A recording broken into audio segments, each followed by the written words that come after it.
Again, the second one will be now after now we had to release him, and now after the doctors now just say, yeah, I think he's gone. So yeah, these are some of the moments that you can't erase, and they are very traumatic for any parent and for basically any human being. Yeah. Wow, it's that time we need tissues. Oh my goodness, Dago, the grace that you have to even share that story. Sorry guys, it got emotional. All right. It's okay. I'm also balancing my tears.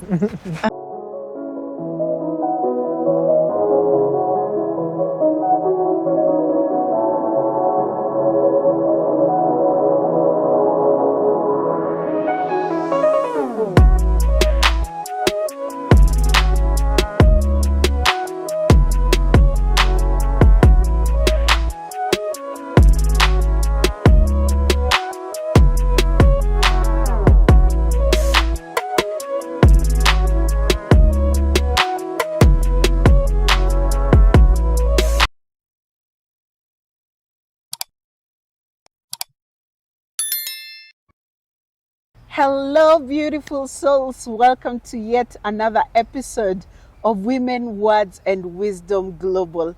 I'm your host, Imani Mwaura. Let me start off by saying thank you to everybody who has joined this community. We have seen an incredible growth. Thank you for the feedback that you have been giving us. It keeps us going. So keep on interacting with us, keep on engaging with us. And if you've not yet subscribed, this is actually the perfect time. Go there and hit that subscribe button, and then make sure you hit the notification bell so that next time we release another episode, you get it right on time. You have the front row seat. And thank you for those who've also been sharing. I actually want to give a shout out for those who've been joining us from Uganda. My Uganda people, thank you very much. I saw someone from South Africa and the great United States of America. Remember, we are going global, so we want to reach out to the other parts of the world. So if you have a friend somewhere else, make sure they get in touch with what we are bringing your way. Another shout out is to the men. We had another episode with the men, and oh my. It was really nice to meet some of you on the streets and the corridors saying, I watched it. You don't have to hide anymore, because today we bring to you another man, another great conversation. So to start us off, let me tell you something, or rather, let me ask you this. What do you do when your child's smile fades away behind the hospital walls and there's nothing you can do to stop it? What does it mean to love as a father? Thank you, men, for joining us. What does that mean? Is it just in words? I think it's more than that. It's even in tears and pain, and more so even your presence. Today I get to host my friend Dago, who has an incredible story. His life embodies what it is to show up and be present. An incredible father, an amazing husband. I get to know the wife. Shout out to you, Emma. And yes, a minister of the word, yet has undergone what I can say one of the deepest valleys as a parent, as a father. And today he gets to tell us his story. Now, a little bit of some background. Dago and his wife, Emma, spent months in and out of Kenyan hospitals to get their child's DJ, that I also got to meet, help.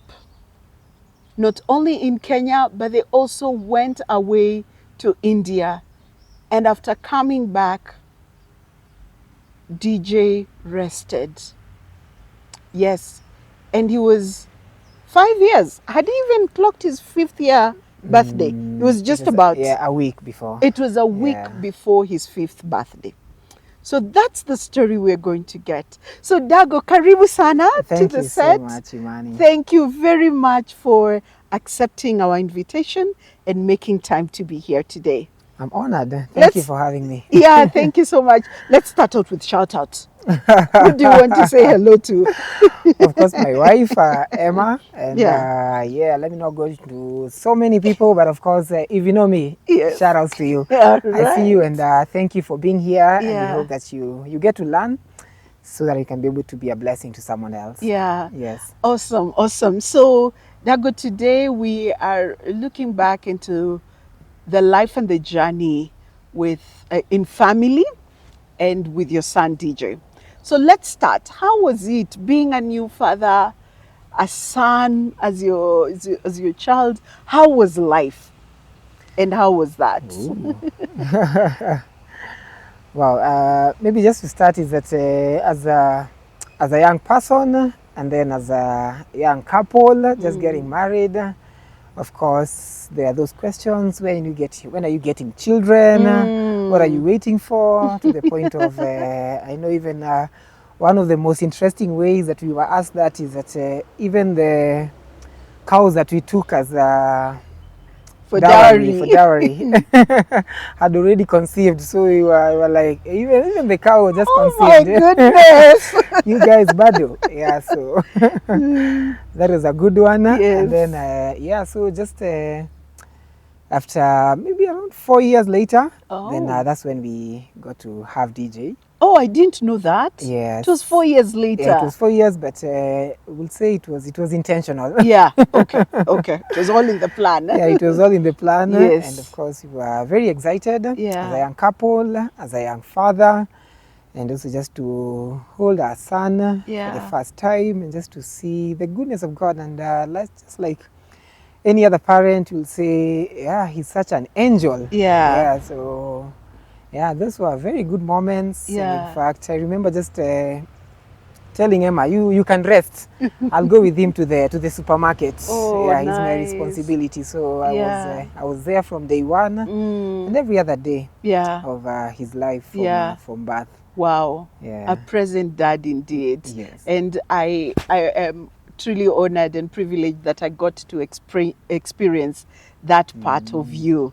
All right. And then so it was a great blessing, as you have clearly said. Yes. So when did you start noticing things are different? Yeah, so just growing up, of course, he had some delayed speech a little bit. At 2 years, he could just say, mommy, daddy, dada, mama. And but still very observing, that he could be able just to follow through with everything that is happening. And he loves his space. So at 3 years, he could begin now to pick up a few things. And that is, he could count numbers, colors, shapes. And so we were getting excited. But previously, we were asking the doctor, hey, what's up? Is it okay? Then he's like, is he the only child? Is he playing with other children? He's like, no, he's the only child. We have a big compound, we're just staying alone. So he's like, maybe that's the reason. He needs to interact with other children more. Yeah. But following through still, there was another concern, and that is that he had a rash somewhere on one of his cheeks. And so we asked even about that, because that rash stayed for about 3 months. Like, okay, there's nothing that is showing in all the tests, so it will go away. Yeah. Yeah, but at some point, I think it went away. And then towards 3 years and a half, that's when we noticed just the normal things, decline in appetite, fatigue here and there, and so, but no fevers. So we thought this is just a normal growth for children. Yeah, and anyway, it was your first baby. Yes. So you're learning together. Yes, we are learning together, and also, of course, we used to visit the hospital frequently for the clinics and all those things. So there was nothing really that was really indicating that something is wrong, other than what could be dubbed as normal. Yeah, so until one day, one of my brother-in-law just insisted, like, I know DJ, because of his activeness and hyperness that had reduced drastically. So that's when he said, I don't think he's very much okay today. Let's just go to the hospital. Yeah, so we went, and the first indicator was that his blood wasn't very normal in terms of white blood cells. They were very high, and also his HB was very low at 7. Okay. With a normal average of about 11 to 17 normally. Yeah, so that was very low at 7. So that was an emergency case. So from then we were told, now you guys need to rush to a bigger facility so that at least you can get some blood transfusion just before you even get to know what's happening here. Yeah. So I guess that was the beginning of now multiple hospital visits. yes, that was it. How was that for you, spiritually, emotionally, financially? I don't think it's something you were prepared for. Yeah. What was that like? Yeah, so yeah, of course, after having other episodes of rushing to the hospitals with children, sometimes when they get a cold and they can't breathe quite well, you rush to the hospital. When they have a slight fever, you rush to the hospital. So for us, it was like, okay, maybe this is just one of those things, will be okay. Yeah, so but as they dug deeper, 1 week of being in the hospital, they can't find any diagnosis. They can't really tell what's happening here after doing all the routine checks. And so the only check that was remaining now was about cancer, leukemia. So, and that was a slight indication in his blood work because of the white blood cells again. Yeah, so from there, after a week of being in the hospital, that's when we realized this is not normal. It's not a kawaida visit to the hospital now. Yeah, so of course, the bills from then, they start piling up. Luckily, we had an insurance which was already being depleted even in the first week of being in the hospital. Yeah.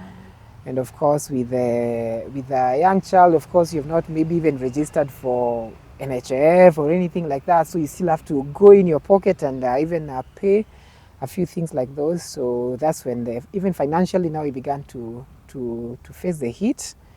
And also emotionally, of course, everything has come to a standstill. You're not going to work because we still had another child who was barely 2 weeks by the time you were getting admitted now. Oh my. Yeah, so even Emma couldn't be in the hospital, so I had to. My goodness. Yeah. So here you have a bundle of joy, Yes. a baby girl. Yes. And then here your son is hospitalized. Yes. How did you remain present in all the situations? Of course, a new mother needs you. Yes. And your son needs you. Yeah. And you also need yourself in all this. So how did you stay present? Yeah, in one of those moments, it's just that you can't prepare for that. And now you are in that. And of course, doctors are coming just to check on the baby maybe after every 30 minutes. So you can't even get a sleep and you don't understand what's happening. So emotionally it's very draining. So it's some sleepless nights. So because every 30 minutes you have to be woken up if you're sleeping, that is. So is that there is fatigue physically and also emotionally and mentally, not understanding. So you're just battling with God, like, what is this? What is happening here? Yeah, but the only way that I think we remained afloat, or I remained afloat, is that there was grace, and there was a kind of endurance that was provided at that particular point, because at least I was not looking from within. I was not looking to sustain myself from within, that I can do this, but I was looking outside, and that is to God, and just to say, asking God, what is this? Yeah, what are we doing here? How are we handling this? So I didn't feel like a failure. I didn't feel helpless, because I was asking for answers, even though I was not getting them. But at least I was asking, and I knew that He's faithful. And at some point he will say something. Yeah. I like what you have said. A few weeks ago we had a conversation on mental health for men, and sometimes, you know, how you you feel like you're going through this alone. I love what you have said, that you look from outside, you knew that your help comes from God, even Yeah. in those uncertain moments. We're speaking to men today, so learning quite a bit on what to do when the Yeah. road is tough. And so after the Kenyan hospitals back and forth, there was the Indian trip. Yes, Tell us yes. about And even that. the Kenyan hospitals, I know that was quite a long time because still it lasted almost a year. We were in and out of the hospital every week. We had to do follow-up checks, a few admissions, and also some day admissions at the same time because leukemia is such a thorough treatment. Yeah, so that was quite intense. And of course, when you're beginning, people don't understand, and so they can't come on board even just to support because they don't even know how to support. Yeah. So at some point, the first stages was the hardest because now you have to keep going. True. You have to keep going. True.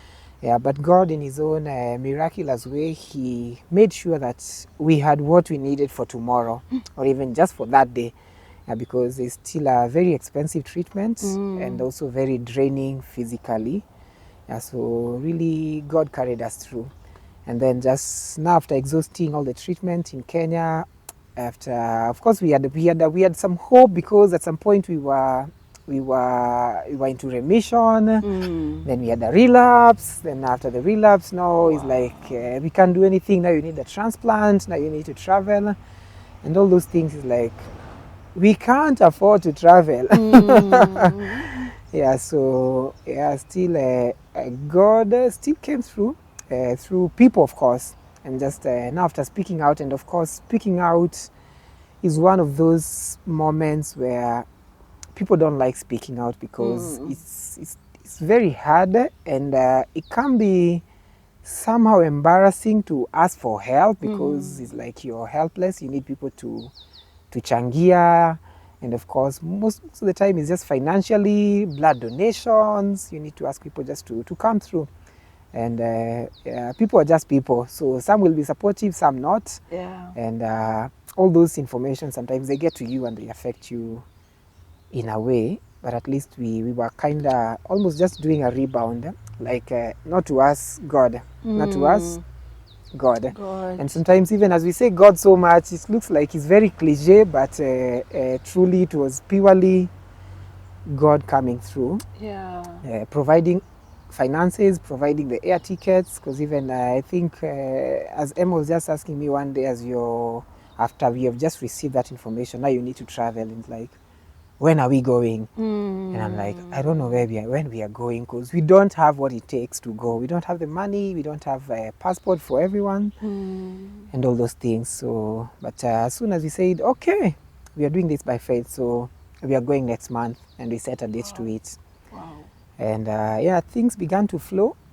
Someone through a friend paid for the tickets to go. Then I'm like, okay, then God, this is an indicator that you are in this. So we're just going to walk by faith and not by sight, literally what we have. Yeah, clearly that was a faith journey. Yes. And really trusting God in this uncertain moment.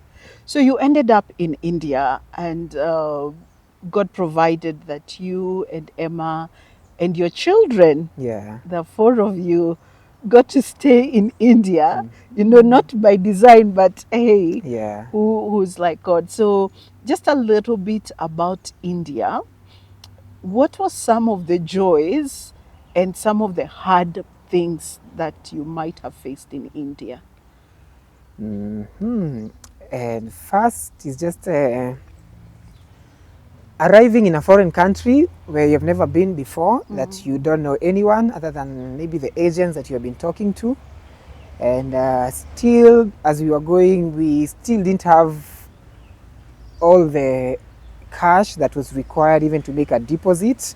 It was still purely a faith journey. So even just reaching there, not knowing first where to eat, where to sleep, and all those things. So of course, just it was a scare. And of course, India at the same time is it's a very they're not very kind to black people, and so most of them, they were like, "What? Black people exist?" And as you will tell, not all of them are exposed.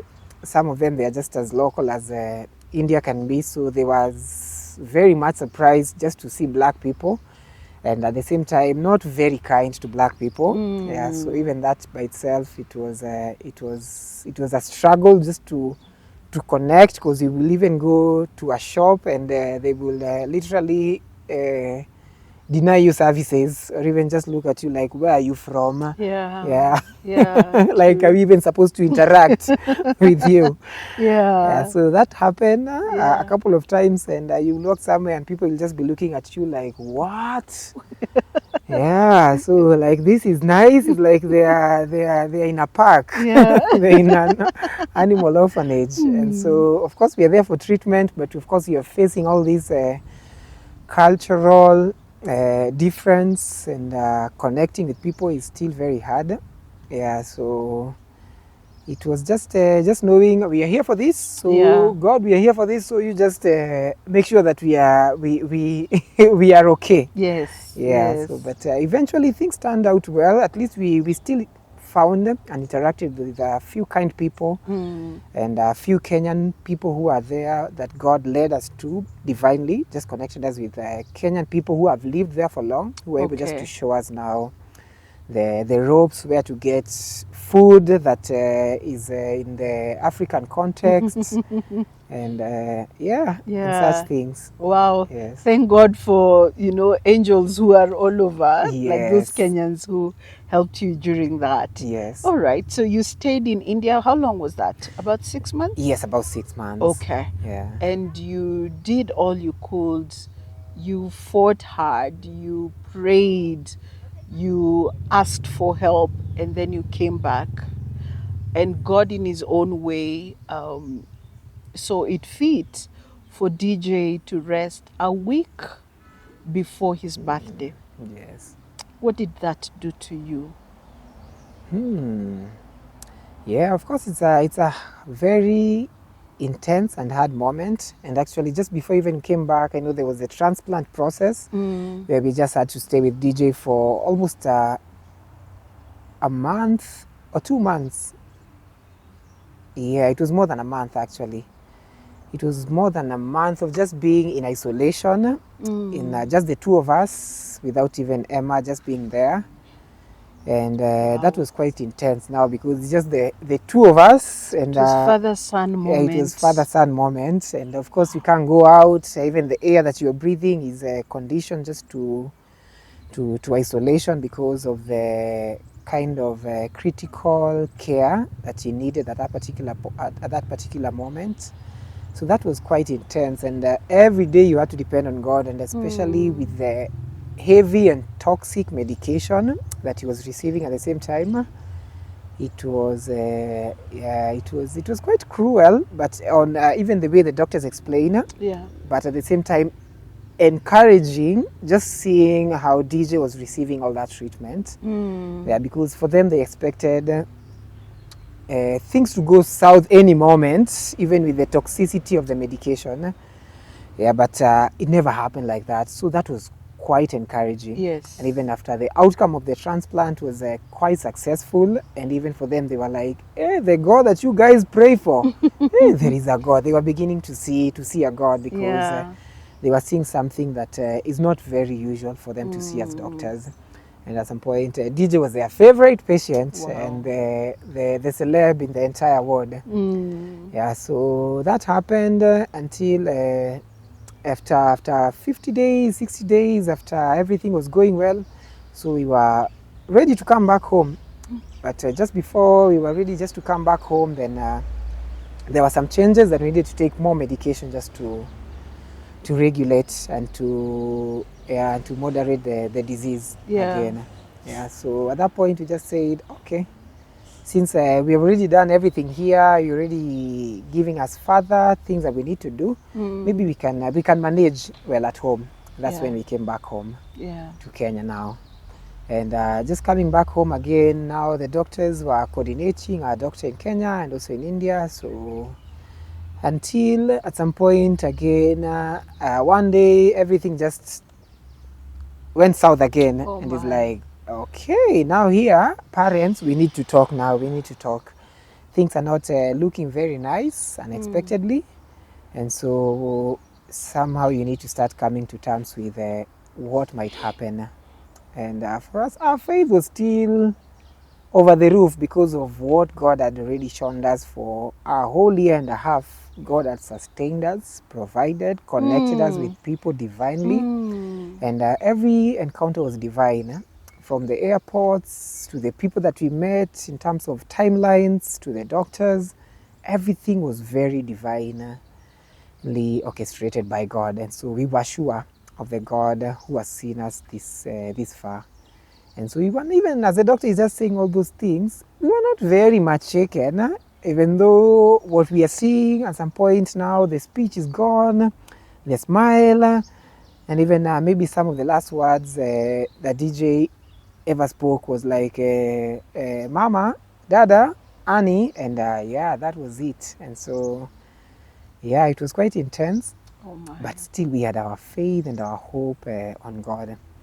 Yeah, so yeah, at that point, I just remember the words of Isaiah 26, because now we are here with the doctor and it's like, okay, this is happening, and we are like, what to do now? It's just the two of us and the doctor. Then the doctor just leaves the two of us, like, think about it. Or you have to make a decision now, because it's either now we are going ICU, we are not going ICU, so this is the situation. If you go ICU, of course, it's more financial pressure, more emotional, more physical pressure, and I can't guarantee of the outcome, and I've seen this before, so these are the possibilities. And so once we go to ICU, there is no pulling out. You have to be there until God says, and then, so there was no guarantees. And so for us, it's like, and especially Emma was like, okay, then God, you're the one who gives breath, so you are the one who says when to stop. And so we won't really force it by ourselves, but we are leaving it up to you, God. And Isaiah 26:3 actually just says that God keeps in perfect peace those whose hearts are steadfast, because they have chosen to put their trust in Him. And so at that point, I just remember just telling Emma, steadfast to the end. Yeah, we have seen God, and here we are, so we remain steadfast. Yeah. Yeah, and yes, I will say that was one of the traumatic and hardest moments that we faced. And again, the second one will be now after now we had to release him, and now after the doctors now just say, yeah, I think he's gone.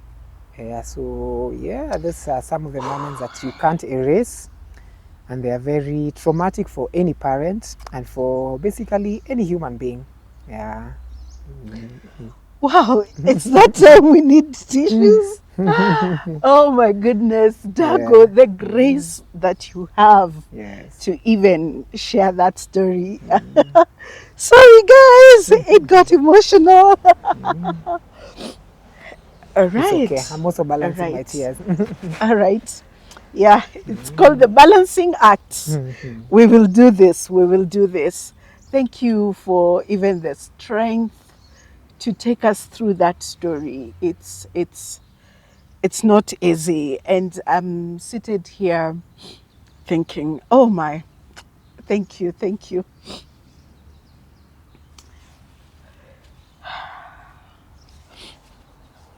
I'm seated here thinking, you and Emma, what was it like during that time? Just, I mean, the doctors aside, the world aside, your marriage, how did you pull through?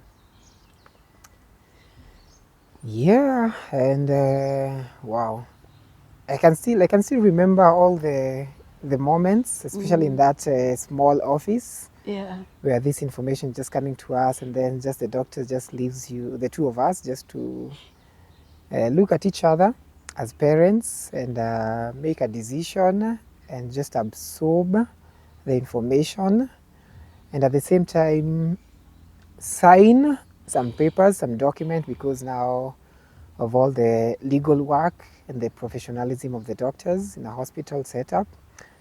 And it's such a hard moment, not knowing what to say or even how to support the other person.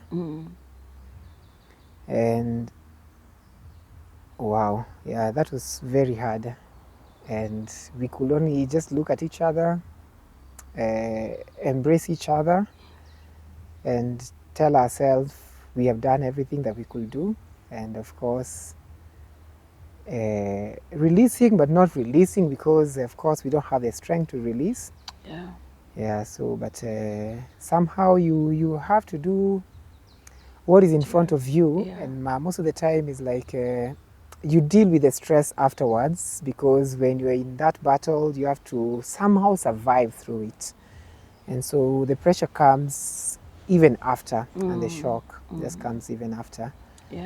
And yeah, those were quite hard moments. And as I said, you can't even erase some of those moments. Just even visiting things like the morgue. Yeah, those are some of the moments that you wish you see, you can't unsee. And this is someone that you know I love. So it's one of those hardest moments. Yeah, but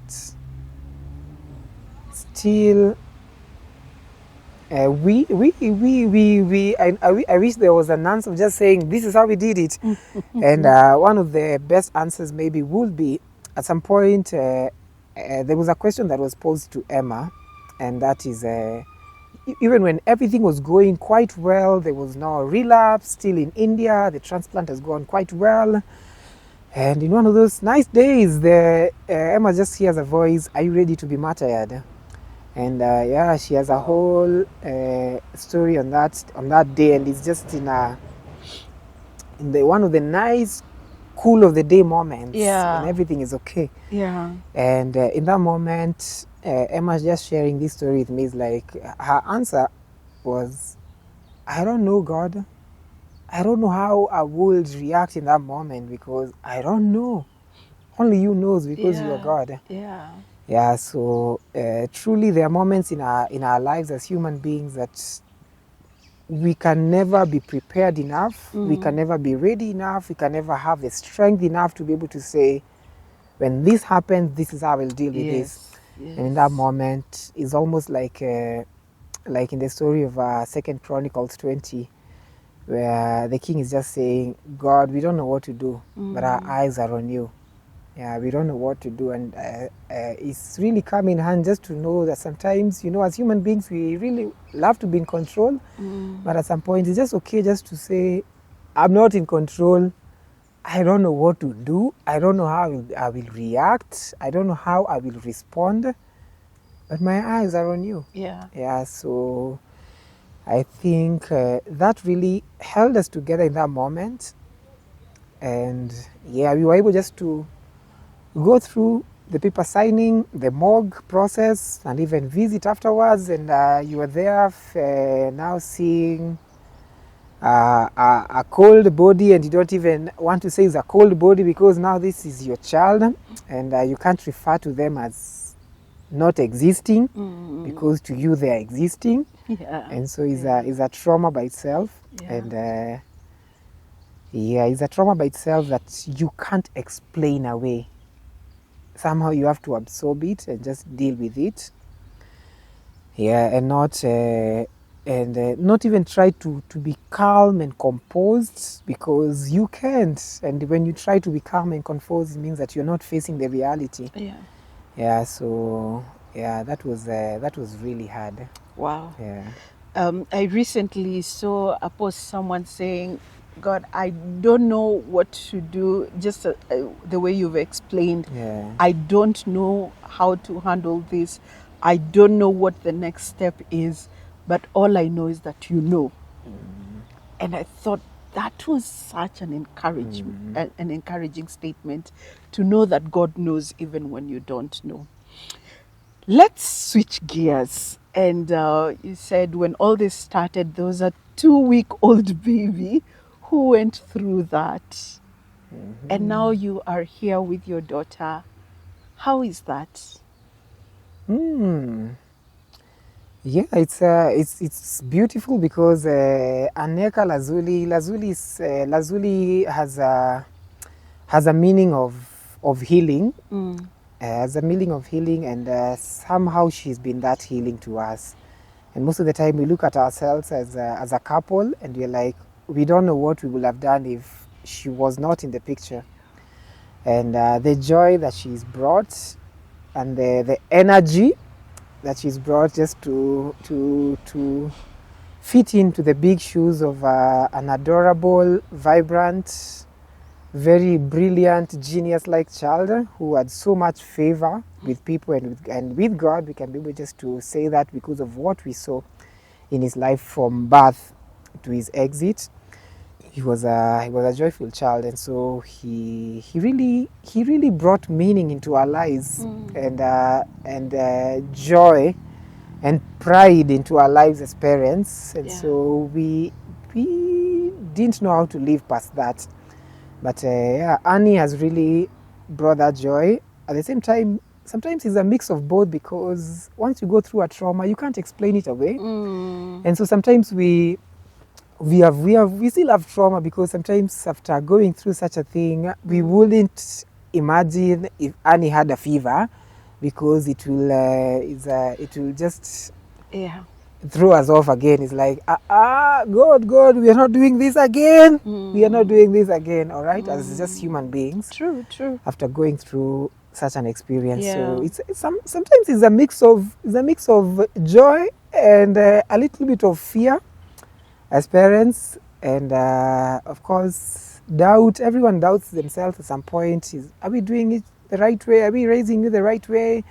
Are we projecting our fears to you? And so we really have to be intentional on even how we are raising her, and just remind ourselves again, she's a different person, and God has a plan over her life. We still had a journey with God, just to try and understand what God's purpose was upon the life of DJ. And somehow we were able just to see it as individuals and even as a couple, because one of the things, Imani, is that just looking at research and even statistics on breakups and how marriages end after going through such an experience, is like couples are not able to stay together because of such a traumatic experience. And so they break up and they separate, but we were able to somehow navigate, and God holding us together. And so as we look at that, and as we look at Annie, we are able just to say we have to give our best and be present and commit, because with DJ we had really committed. We were there throughout in every moment. So it's just to be there for Annie and not to shortchange her in any way. So it's a mix of both, but still with the intentionality of knowing, let what happened affect this. And even for her, because DJ, we talked about DJ every day. In our prayers, we remember DJ every day. Not to pray that God will put her in a nice place, because we know God had a plan for him, and he's in a nice place, and we can't go back into life and change things when it comes to DJ. But even as we pray, our prayers mostly are like, we are grateful that we had DJ, and that he taught us how to live life in the moment, and to be very intentional in the moment, and even to live life with the perspective of eternity, that this life is not forever, and basically just to live every day like it's your last day. So when we look at the life of DJ, somehow is closest to what Jesus would desire for us to do every day. And so that is a message that is very close to us. And so it has enabled us just to help Annie, and even Annie knows about DJ, and sometimes he gets to wear his Crocs, because as he's getting older, he's fitting into those Crocs, his clothes sometimes. And so sometimes it's like, I miss DJ. And he's like, okay, so these moments are coming back again. And at some point, as a child, as parents, we still have to help her understand that DJ is in heaven, he's not here with us. And we'll see him one day. So we're also creating that eternal perspective upon her life, even as we walk together with her. So because even children, they still grieve, and you can't tell them, no, don't ask that. So you have to explain to her at that particular moment. Yeah. All right, Dago, your story is a story of grace, and thank you for allowing us to see that season of your life. When we were talking earlier, you mentioned that Emma has been able to speak about this in several occasions. And for you, this is probably one of those very few moments. And it's about the silent grief that men carry. At times, men don't know how to deal with these battles that they can't fix, or feel like they lost it. We lost DJ. What would be your message to that man who's carrying that grief, who's carrying that loss, dealing with that loss and mental health? What would you tell them? Wow. And it's a hard topic for men, especially on the masculinity and how we are expected by the world to be a man and don't show emotions or don't show too much emotions. I was just reading an article this morning, and part of it was like, don't show too much emotion, you're not a lady. Now, people come through for ladies when they're emotional, but men, no one will show up for you, so you just be a man. And somehow, maybe this is these are some of the advice that men are given. And one of the most hardest thing to do, and just to overcome as a man, even throughout that journey, is to ask for help. And many times, even as you see people asking for help, is mostly ladies and their children who are on the front line of asking for help. And you always ask, where is the man? And the man is like, men, you don't ask for help. You're supposed to be strong. Yeah, but I will say I made this very deliberate and very intentional, that I was on the front line of asking for help, because I understood that this is my responsibility. This is my home, and there is a grace that God has given to me as a husband, as a head of my family, and no one else can take that place. So by understanding that, I had to lead by example. And of course, it is, and it might appear humiliating, asking for help and even just being vulnerable and even looking like you don't have it all figured out. You have not put yourself together.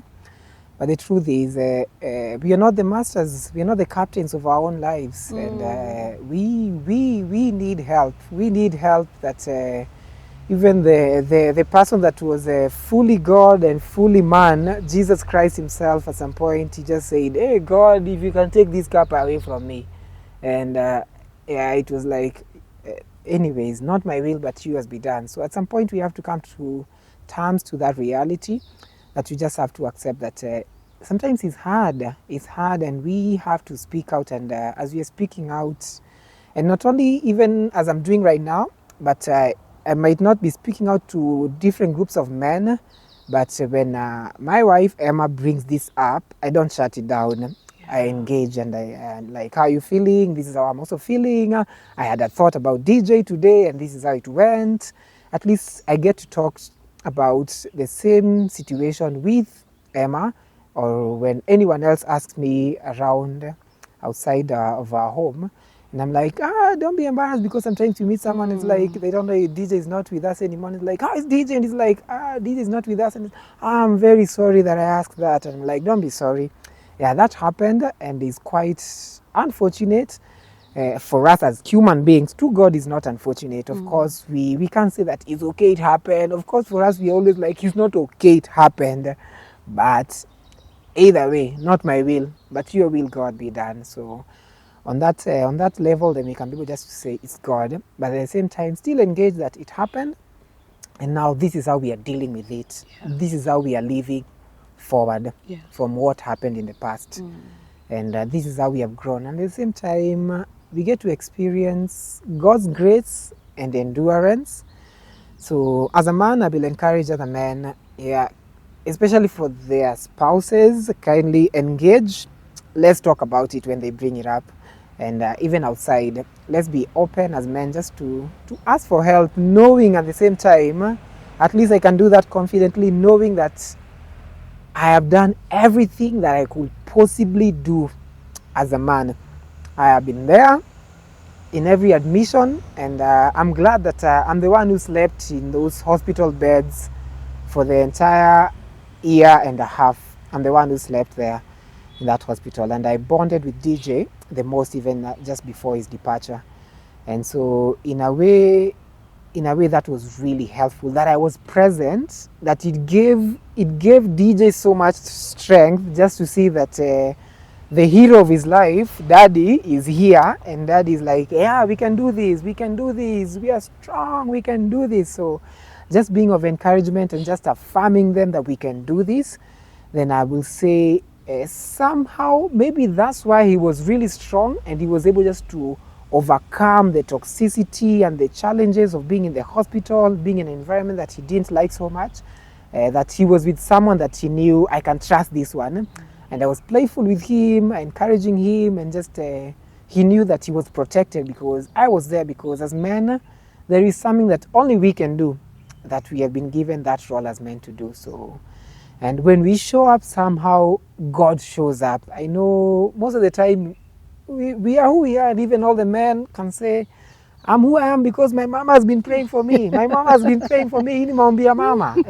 And many men say ini maombi ya mama, but we can't neglect and forget that if you're in a household, you are married, we can't neglect the role that we have been given to be the priest, the provider, and the protector, and that as men. So I'll just encourage you, just submit under God and just allow God just to guide you and to enable you to execute your responsibilities as a man, and it will really open doors for your family. Wow. Just a moment. Hey, Dago, I'm sure you found wisdom from that. Dago's story, Dago, Emma, DJ, and Annie, that's a beautiful family. This story is not about death. I feel it's about how far love can go. One thing that has been very clear all along is a father's presence. It's about husbands who stand strong. It's about men who feel deeply. Thank you so much, Dago, for being vulnerable, for being honest, and taking us through that journey. I believe this has been of help for someone going through it and probably has been silent. Don't allow yourself to fall into mental health because of this. Speak it out at Women, Words and Wisdom Global. This is a space where healing comes from honest conversations like this today. So let's keep on engaging, equipping each other, empowering and enriching each other to live a transformational life. Don't forget to share this story with somebody that will benefit from it. Until next time, my name is Imani, and looking forward to seeing you again.